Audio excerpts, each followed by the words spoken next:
be talking about the congenital disorders as well. We are going to be discussing that with Dr. Farhan Ansari, who is a consultant pediatric surgeon as well as the head of the Department of Surgery at the Imama Hospital. So with this, Assalamu alaikum and good morning, Dr. Farhan Ansari. Good morning. Thank you for inviting me to your show. Thank you very much for taking time out to come here and join us, as we understand that Imama Hospital is one of the very busiest maternity care hospitals in Saudi Arabia. That's true. Indeed. So with this, Dr. Farhan, today we are going to be talking more about congenital disorders. Now, tell us a little bit about congenital disorders, especially for our viewers who really do not know much about it. Right. Congenital disorders are basically birth defects, okay? And sometimes people tend to mix up congenital disorders with genetic disorders, which I'll tell you in a minute. Majority of these disorders, like 40 to 60%, the cause is unknown. It's not known. In about 20 to 25% of cases, there is a minor genetic defect, and in about but it is multifactorial. 20 to 25% is multifactorial, and outside influences may have effect on a developing baby, which may lead to birth defects. However, about 12 to 20%, or you can say 15 to 20%, are those which are a purely genetic disorder, and it can be, it gets transmitted. So now, whereas genetic disorders, a baby may have a genetic disorder, but it may not show on him, because genes are inherited both from the mother as well as the father, and the baby has to have a contribution of the same defect, both from the mother and the father. Only then the baby will show. Congenital disorders may or may not be transmitted. Most likely they are not transmitted from parent to child, but a genetic disorder will be transmitted. That's a very interesting fact. We do not really know the very difference between the two. So thank you very much for shedding light on that, Doctor. Now, talk to us about the types of the congenital disorders and who are the potential inheritors of it. Okay. Now, there are several types, and each type, you see there are several systems in the body, like the cardiovascular system, the respiratory system, the digestive system, the nervous system, or whatever. This defect can happen anywhere, okay? Mm-hmm. And mostly these defects happen as a result of outside influences on a developing baby. It could be from drugs, from toxins, from deficiency of one vitamin or the other. For example, during pregnancy, ladies are supposed to take folic acid. If they don't take enough of it, the child can be born with spinal cord problems. So these are the kind of defects. For example, a baby might be born without a food tube. Okay, I'll show you pictures in a minute. Sometimes babies are born with all their intestines in their chest, or sometimes the intestines are outside the body. So all these have to be fixed. And these babies are like less than 1 day old, weighing maybe perhaps less than 1 kilogram. So now there is a common misconception that these defects happen only if there are intermarriages. Yes, intermarriages do play a part. Yes, they can contribute, but that is not the only reason. If that was the reason, then you wouldn't see these defects in Western countries, where you probably know that marrying a cousin in most Western countries is considered illegal. Okay, if that was the case, these defects would not show in Western countries, whereas they show. Most definitely. Yes, most definitely. So I believe that Dr. Farhan, you have answered a very important question for a lot of our viewers as well, because in Saudi Arabia we have so many of the interrelated marriages, and with the premarital testing which has been going on, a lot of the people have been concerned about it. We have tried to raise awareness about different kinds of congenital disorders. We spoke extensively about spina bifida as well, and the importance of folic acid amongst the pregnant women. But this is, I believe, a very important misconception that you cleared. So the genetic disorders are the ones which are likely to get passed on from the parents to the children, so whether interrelated or not. And the congenital ones are just there because of unspecified or unknown multifactorial reasons. Yes, that's correct. In 40 to 60%, we do not know the cause. We do not know the cause. in about 20 to 25%, there might be a minor genetic defect in them, but it is influenced by multifactorial influences. And in about 15 to 20%, it is purely genetic. It is purely genetic.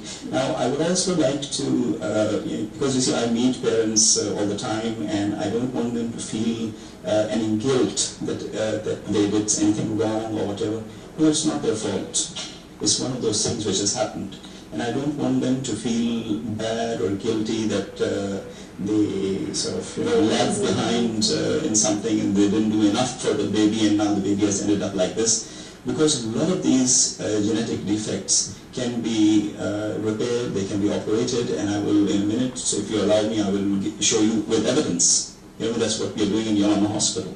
Great, indeed. Dr. Farhan, for that, I'll be requesting our Director, Turkey Al-Healthy, to actually put some pictures on air so we can see. Okay, now this is a baby which was brought to us. She had been crying continuously for the past 2 days. And the parents took her from doctor to doctor, and everybody thought that she has some gases trapped in her tummy. In actual fact, the moment I saw her, I said that, it is a case of intussusception, which is basically intestine going into another intestine. It's like a telescope, telescoping of the intestine. So I operated her in the middle of the night, and now she's okay. Now this baby, this is the one who was born without a food tube. And this is, he was operated on the first day of life. And this was a incompletely formed tube. Sorry, can you go a little slow? Can you go back to the first one, please? Turkey, we will wait until we go towards the next picture. Yes, so you were talking about that baby which was born without a food tube, and a food tube was made for him by opening his chest and all that. Now this cute little baby, you see, this was born with all his intestines inside his chest. So not only the intestines had to be brought down, the spleen had to be brought down, and a muscle for breathing on the left side had to be created because a whole gap was left behind. Because there was no diaphragm, the muscle of breathing on the left side. So now you can see he's doing so well. Now this baby, all his intestines are actually out of the body, and this is how he was born. And so he was operated again within a few hours of being born. I believe the picture following this will show what he looks like now. Next one, please. Yeah, so he looks absolutely normal now, and he's gaining weight, feeding very well, and he's thriving like all other babies. Yeah, next one. Next one. I mean, it's just truly, truly amazing. I mean, the miracle of modern science. Now this baby, now you see these defects, the ones I've been showing you. Oops, can we just go a little slow, please? Okay. Now this baby that you just saw, he had burst intestine while he was still in our mother's womb, and this happens once in 35,000. Okay, so nobody can say that they've seen a lot of these. As a pediatric surgeon, you have to be able to do anything which is even one of a kind. So it was something very, very rare, but this does happen. All the other defects that you saw, they happen something between, we will say, once in 4,000, once in 5,000 births. Right. Yeah. Now, Dr. Farhan, there are a lot of the times when these very critical surgeries, on let's say the conjoined twins, they only happen after the infants are to a certain age. They do not really happen as soon as they're born. It can wait. But for these surgeries, as you have said, you have operated on a 1-day-old right after birth. Does it have a damaging effect on their health because they're not really used to being out in the world and then being operated on those tiny little bodies? Does it really have an effect on them? Well, you see, the thing is, it's hardly a way to be welcomed into this world that on the first day of your life you undergo a huge major operation. Right. But you see, over the years, medical science has progressed. We have progressed in the field of surgery as well as in the fields of anesthesia and how they are monitored. Okay, every kind of surgery is a trauma, but we have ways and means of measuring how much we are going to do, and because their tissues are very delicate and all that, and we are able to monitor their blood pressure and all their vital signs in a very, very controlled manner with drugs and all this. So yes, it is traumatic, but within a controlled environment, it can be done. And all these babies, barring one of the pictures that I showed you, they were all operated on exactly the first day of their life, first day. And majority of them were 1 kilogram or even less. Right. And Dr. Farhan, very briefly, I wanted to ask you about the parents, because sometimes, you know, the parents, again, it could be massive when they find out that they have a baby who is born with congenital anomalies. So tell us as to, is there a way that the parents get to find out in the earlier trimesters of the pregnancy that they are going to be having a baby who's going to be such and such and such, so that perhaps they're mentally more prepared for it? Yes. You see, now we get patients from all over Saudi Arabia. I find that the patients that we receive from some peripheral parts of Saudi Arabia, the mother may or may not have had adequate antenatal checks. Okay. Now, if they were having regular ultrasounds and antenatal checks, these things can be monitored and they can be planned rather than you do something in an emergency in the middle of the night, 2 o'clock in the morning. You know, many times we are faced with a situation like that. If they have regular antenatal checks, all these things can be picked up very early, and things can be planned, and they can become mentally prepared of what to expect and what the course of treatment of their children is going to be. Indeed, and the surgical team can actually plan how Yes. it is that they are going to be operating, or who are going to be the best doctors to do the surgery, even for that matter, instead of it becoming an emergency case. Yes. But what is Dr. Farhan also, as I understand that you have practiced in the United Kingdom, if I'm not wrong, in Australia, and as well as in Singapore. Now, with your experience from all these countries and here in the Kingdom of Saudi Arabia, roughly, I mean, from your own personal statistical analysis, how do you see congenital anomalies here in the children in Saudi Arabia in comparison with these other countries that you have practiced in? Okay, you see, I've seen congenital anomalies of all these types in the countries that I've worked, but perhaps I see them a little bit more here. Okay, but having said that, you know what I tell my friends, having worked in so many countries and all that, people are people.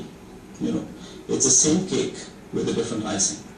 And because we not only have to treat the patients, we also need to treat the parents. Because once they find out their children have a congenital defect, they're absolutely devastated, absolutely broken.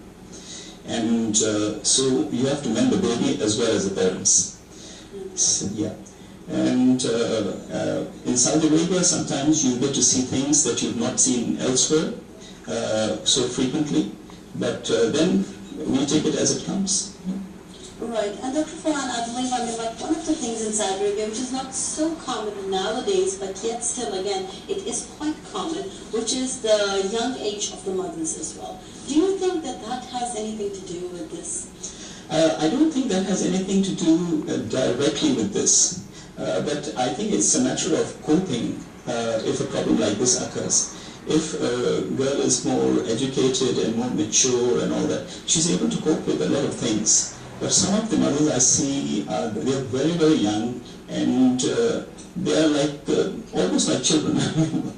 And there's kind of still coming to terms with their new way of life after getting married, and if they have a child with a congenital disorder, it takes a lot of courage to deal with this kind of thing. Yes, definitely. Now with this, Dr. Farhan, since we have absolutely run out of time, very quickly a message to all of the mothers who are going through our child with these kind of congenital diseases, because of course extra care needs to be taken around these kids. So your message in brief to support those women, and Yes. of course not only the parents but the family as a whole. Yes, my message to them is, first of all, do not have any feelings of guilt about yourself. You haven't done anything wrong. And if your child has ended up with a congenital disorder, many of these are treatable today, and we have the knowledge, we have the expertise, and we are here to help you. Indeed. And with this, Dr. Farhan Ansari, thank you very much for joining us in today's edition of the program. And may I just say one last thing? I'm very thankful to my team in Al Yamama Hospital. I'm only a small member of the team. I just do the surgery, but they do all the hard work. They prepare everything for me. And without them, I wouldn't be able to do all the wonderful things that we're doing. Indeed. Thank you very, very much, Dr. Farhan, for you and the whole team of doctors and medical experts at the Yamama Hospital for doing such a phenomenal job. And we get to see that this particular hospital, its name, especially in the city of Riyadh, has been synonymous when it comes to maternity care. So we wish them all the very, very best. And with this, that's a wrap to our discussion. We were in discussion with Dr. Farhan Ansari, who's the head of the Department of Surgery and a consultant pediatric surgeon at the Yamama Hospital here in Riyadh. But well, on this note, stay tuned. We're going to be taking you to our Kingdom in Colors and talking about Kingdom in Colors. Do not forget the colors of the Kingdom of Saudi Arabia that you will be able to see, Janab viewers. And for the moment, stay tuned. Let's go around the kingdom towards the city of Taif. Thank you very much, Dr.